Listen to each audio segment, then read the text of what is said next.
नमस्कार मित्रांनो, मी मिलिंद जाधव TV10।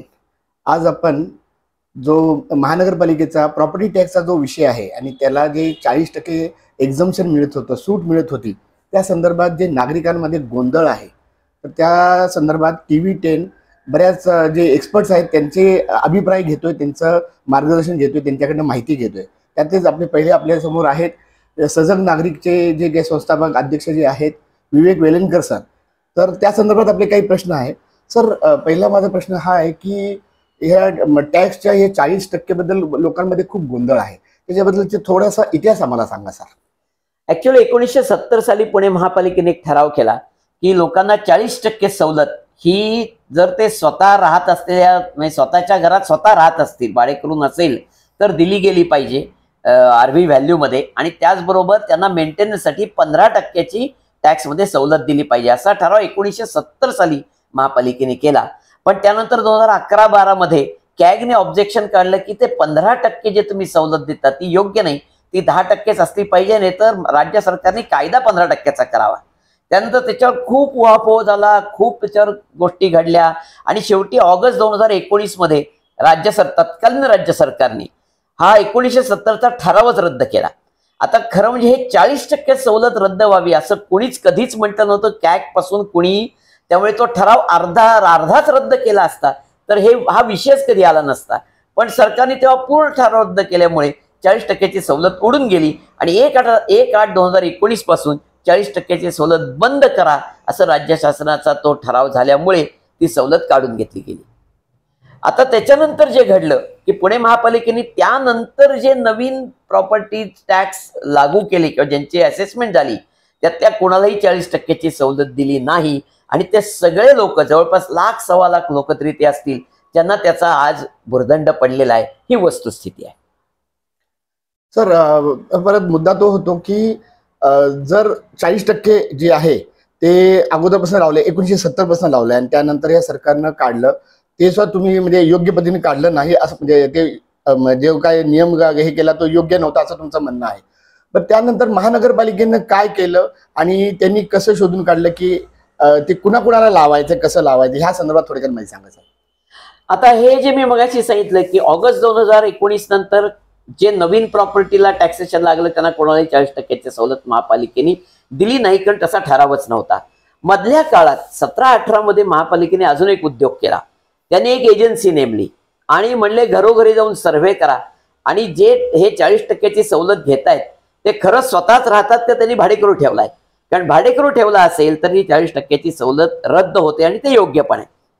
त्या एजन्सीने काही काम केलं आणि उरलेलं त्यांच्या ऑफिसमध्ये बसूनच ठोकलं बिंदास धरून की यांच्याकडे भाडेकरू आहे, यांच्याकडे भाडेकरू आहे, आणि मग गदारोळ झाला आणि जवळपास 90,000 प्रॉपर्टीचं 40%ची सवलत महापालिकेने उडवून टाकली ऑन द प्रिटेक्स्ट की आम्हाला एजन्सीने लिहून दिले तुमच्याकडे भाडेकरू आहे, आणि म्हणून त्यांची पण सवलत गेली। म्हणजे जवळपास या शहरातल्या 19 नंतर ज्यांचं टॅक्सेशन झालं ते, आणि त्याच्या आधी ज्यांना चुकीच्या पद्धतीने भाडेकरू आहे असं एजन्सीने लिहून दिलं ते, असे जवळपास 2 लाख लोकांना याचा फटका बसलेला आहे।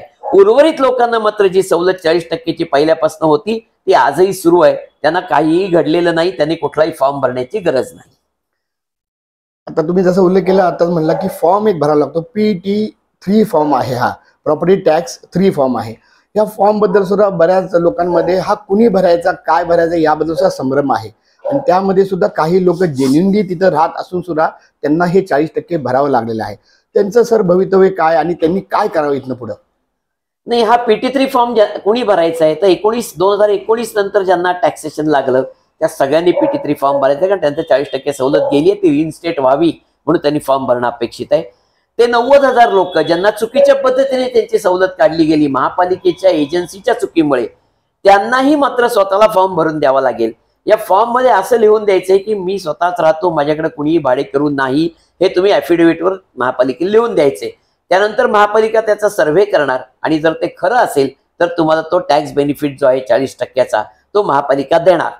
परंतु ज्या लोकांनी PT3 फॉर्म भरलेत त्यांचंही सर्वेक्षण अजून झालेलं नाही, आणि ज्यांचे राहून गेले, ज्यांना हे कळलंच नाही, त्यांना यंदाही परत 40%ची सवलत जाऊनच या 40%ची सवलत काढूनच टॅक्सेशन येणार आहे। आमची मागणी आता अशी आहे की ज्यांना 40%ची सवलत यंदा मिळालेली नाही त्यांनी सगळ्यांना परत एकदा 2 महिन्याची मुदत महापालिकेने दिली पाहिजे, एप्रिल पासून जून पर्यंत, की ज्यामध्ये त्यांनी नव्याने PT3 फॉर्म भरून द्यावा. त्यांना महापालिकेने त्या PT3 फॉर्मच्या आधारे कन्सेशन रिइन्स्टेट करावं आणि मग पुढच्या 8-10 महिन्यामध्ये व्हेरिफिकेशन करावं आणि ते जर खरं असेल तर कन्सेशन चालू ठेवावं. दुसरं, ज्यांनी ऑलरेडी पूर्वी भरलाय टॅक्स, हे कन्सेशन गेल्यामुळं त्यांचा जो एक्सेस टॅक्स जमा झालाय महापालिकेकडं, तो महापालिकेने त्याच्या पुढच्या बिलामध्ये हा वळता करून द्यावा. म्हणजे महापालिकेचं किंवा त्या टॅक्स पेअरचं कोणाचंच नुकसान होणार नाही आणि हे विन विन प्रपोजिशन होऊ शकतं. अशी यंत्रणा महापालिकेने निर्माण करावी अशी आमची विनंती आहे. सर, याच मुद्द्यावर आता सध्या काय परिस्थिती आहे आणि पुढे याचं एक्झॅक्ट सोल्युशन काय, याचं सोल्युशन काय, की हा सगळा गोंधळ मिटून परत पहिल्यासारखं सुरळीत व्हावं, यासाठी आपलं सजेशन काय सर? आमचं म्हणणं असं आहे की महापालिकेने चांगली एजन्सी नेमून शहरातल्या सगळ्या प्रॉपर्टीचा सर्व्हे करावा आणि नव्याने डिसाईड करावं की कोणाला कुठे भाडेकरू राहतो, कुठे ओरिजिनल ओनर राहतो. 40% सवलत ही फक्त जिथे भाडेकरू नाही आणि ओरिजिनल ओनर राहतो तिथंच मिळाली पाहिजे आणि उर्वरित ठिकाणची 40% गेली तरी चालेल, पण याचा जेन्युइन आणि खरा सर्वे होण्याची गरज आहे. त्याकरता महापालिकेकडे ऑलमोस्ट 1 वर्ष आहे आणि महापालिकेचा एवढा आवाढव्य हत्ती आहे की मनात आणलं तर तो काहीही करू शकतो. पण त्यांनी हे करावं म्हणजे हे प्रश्न किंवा हे जे काही शंका कुशंका आहेत या कायमच्या मिटून जातील आणि हे पुढे जे हे रेंगाळत राहत आहे ते बंद होईल. तर आताच बऱ्यापैकी प्रश्नाची उत्तरं आपल्याला मिळालेली आहेत. तरी सुद्धा कुठल्याही नागरिकांचं किंवा आमच्या सबस्क्रायबरचं काही शंका जर असतील तर खाली कॉमेंटमध्ये तुम्ही ते TV10 ला विचारू शकता. ते पर्यायानं आम्ही विवेक सरांकडनं आम्ही विचारून तुमच्यापर्यंत पोहोचू. आमच्या चॅनलला बघत राहा आणि लाईक, शेअर, सबस्क्राईब करायला विसरू नका. धन्यवाद. मित्रांनो, आमचा हा व्हिडिओ शेवटपर्यंत बघितल्याबद्दल धन्यवाद. तुम्हाला हा व्हिडिओ कसा वाटला हे खाली कॉमेंट बॉक्समध्ये आम्हाला नक्की कळवा. If you like the video, do like, comment, share and subscribe.